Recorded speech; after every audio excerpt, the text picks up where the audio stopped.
News పాఠకులకు ప్రేక్షకులకు నమస్తే. ఈరోజు ప్రధాన పత్రికలలో వచ్చినటువంటి హెడ్లైన్స్ మరిన్ని వార్తలు మీకు అందిస్తున్నాం మీకోసం.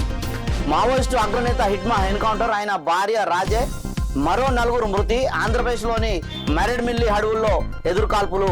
మరోవారు చూసుకుంటే హైదరాబాద్ అభివృద్ధికి కేంద్రం సహకరించాలి.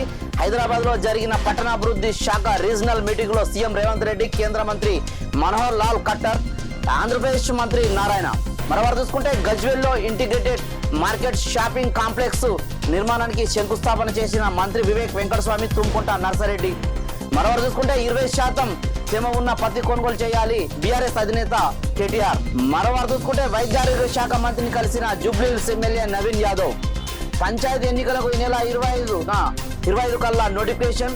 రిజర్వేషన్ పై 2 రోజుల్లోగా డెడికేటెడ్ కమిషన్ నుంచి ప్రభుత్వానికి నివేదిక. రాష్ట్ర కేబినెట్ నిర్ణయంతో పంచాయతీ ఎన్నికల ప్రక్రియ వేగం పుంజుకున్నది.